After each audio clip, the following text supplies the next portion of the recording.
To start here, I'm going to hang up. Ready? Okay.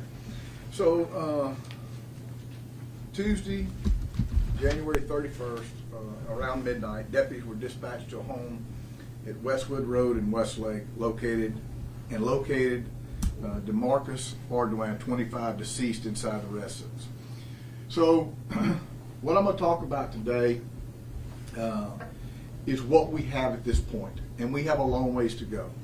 And the reason that I'm going to talk about it and give you the information I'm going to give you is because we need to find two people that we believe are involved in this murder.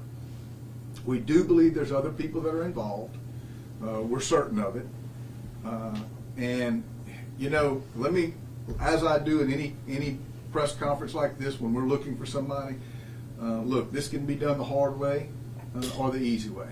And you know, those of you that know some of the parties that are going to be involved in this, you know, you ought to convince them that it's in their best interest to come forth, turn themselves in. We have very good evidence, and if for some reason they think they can clear themselves, then they should have that right to do that. But we are going to arrest you, and we have warrants for you at this time, and there are going to be other people. And they really should come in and save everybody the grief, their parents, their grandparents, friends, because we're just going to keep on knocking on doors and doing what we do to get to the bottom of this. We do believe that this particular murder was drug-related. The people that are involved all have violent crime histories, and this is not the first time that some of them have been involved in either attempted murders or some type of violent activity. I want to add that, and then especially the two individuals that I'm fixing to give you that we have warrants on. So, you know, anytime we have violent criminals that we're dealing with, you know, they're going to be dealt with cautiously. They're going to be, you know, this is going to be felony stops where guns are drawn because we're concerned that they're going to kill one of us. So, look, we want to end this peacefully. We know what they've done. We know their involvement. We know that there's other people. So let's just save all of us a lot of grief and try to bring this to a closure for everybody. These families that are, you know, I've said it a million times. These families that of DeMarcus don't deserve this. It doesn't matter what the situation is. People don't have the right to just go out and kill other people.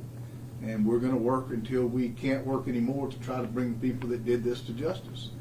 And that's what our men and women have done for the last 3 days, 24 hours a day, 7 days a week. I want to say, first of all, before we go any further, that Lake Charles Police Department has helped us with this case. They have an unrelated case that we do have people in jail for them for another murder that kind of ties into this.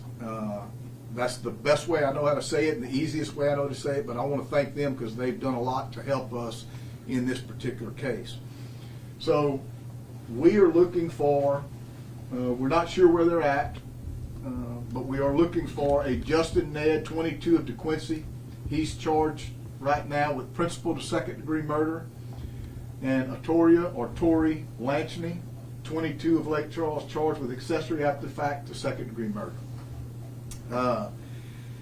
Anyone knowing where these individuals are should contact us. Anyone who helps them in any way, whether they give them money to get hotel rooms, whether they give them cars or vehicles to get out of Lake Charles or back into Lake Charles or anything, are going to be charged also with helping them. So think of the consequences of what you're putting yourself into if you help them evade and flee or continue to flee and not accept the consequences of their actions of what they've done at this point. So it's unfortunate. These are young people. I mean, 22 years old, both of them. Pretty much all the parties are in their 20s. We keep talking about young people and the violence that they're committing, and it really is a shame because this affects all families involved. Murder victims, our suspects and their families, and it's really It's really sad. I think Justin's bond is $650,000. I think Tori's is $65,000. We're going to give you the written press release when we get done. I do think we're going to have more charges for other people.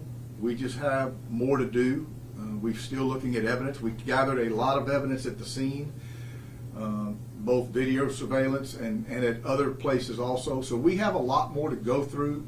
This is what we have right now and this moment that we know we can prove and take care of.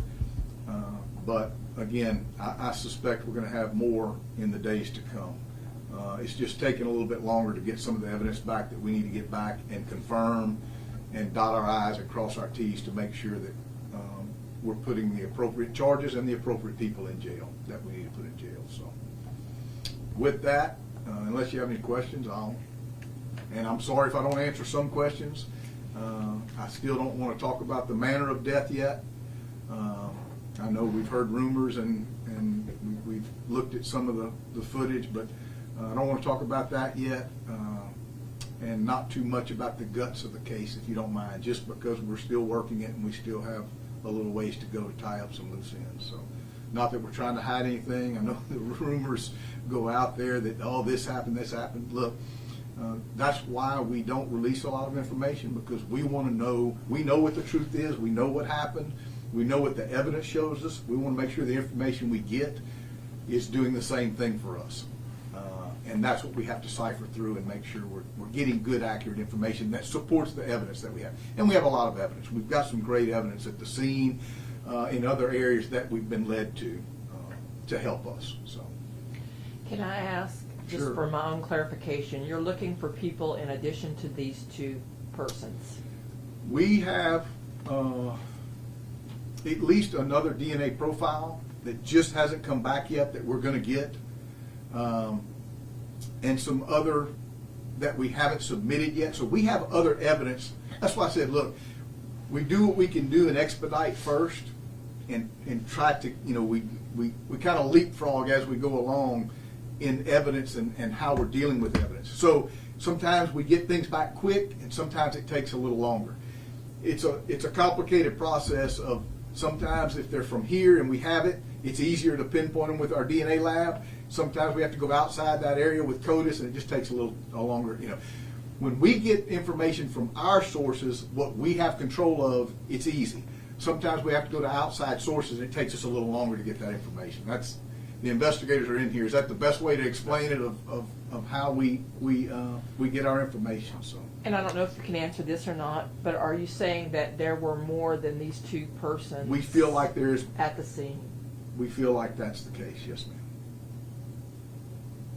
Do we know what the... And we feel like there's more people that are helping them. Gotcha. So, yes, ma'am. Do we know what the relationship is between the two I do not. suspects? I do not. I know that they're acquainted and co-conspirators, in my opinion, at this point. But to that point, Has the family of the victim been contacted? we have. We've been in constant contact with them and keeping them up to date, kind of like we're telling you, and we've told them, look, we're not going to tell you everything. We can't. I mean, we have to protect, we always have to protect the integrity of these cases. This is just one step of it. The arrest is one step of bringing closure to this family. We still have to give everything that we get to the district attorney's office and try to get a conviction. So if we say something or do something that's just not appropriate, or if we make a mistake, it could cost in the long run where we move forward. So we're just trying to be careful and move cautiously through this to make sure we, number one, get the right people in jail that deserve to be arrested for this, and make sure that we have the evidence to support what we're arresting them for and what we're charging them with and what we ultimately can get a conviction on. Is that a good way to explain it? So we don't know the exact reason, like what led to it? Well, we know we found drugs in the house, and it looks like they were left there in a hurry. So we're gonna make an assumption that it's drug related. I think I said that. I think I made that plain and clear that we do believe in this particular case. And until we find something otherwise, to tell us that's not what it is, that's right now what we believe the motive to be. Does the victim? That can change. That can change with evidence as we get evidence. Does the victim leave a family behind? Do you know if he was a father or? I know that we've talked to his mother and several family members. So yes, he has a family here that we are in constant contact with. I didn't ask that. I'm sorry. I know that our detectives here have been in constant contact with them, and you know, look, that's why I said, you know, when these things happen, it's easy as just us as citizens sitting out there. Oh, they deserve this, and nobody deserves this. You know, this is a brutal crime, and it didn't just affect this family whose kid is deceased now. It affects the moms of these kids. And let me tell you something. I've never met anybody that doesn't love their children or their grandchildren. I don't care if they're the worst people in our society. This affects other people than themselves.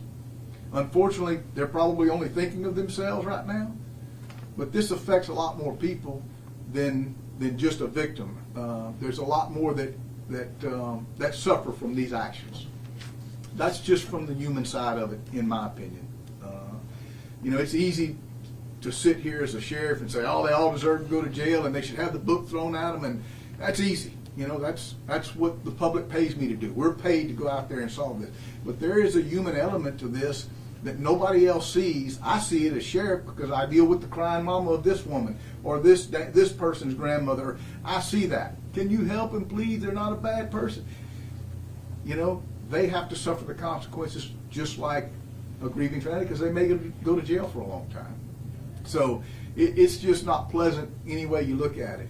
Do they deserve to be brought to justice? Absolutely. Absolutely. No question about it. But this doesn't just affect one family in our community. This affects a lot of people. So, all right. No other questions? Thank you. We'll give you an update as soon as we have more.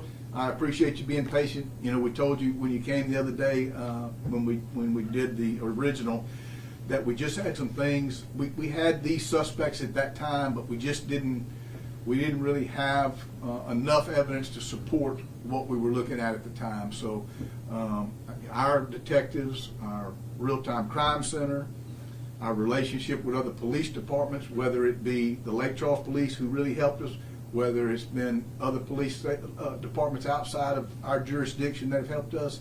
When you form those relationships, you know, things fall into place a little quicker, and that's what we try to do. They have worked, our detectives have worked really hard over the last 3 days to try to bring this some closure.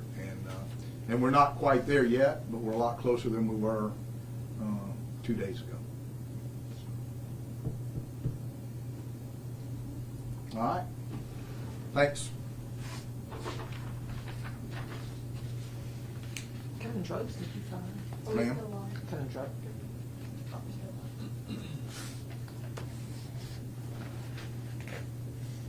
No.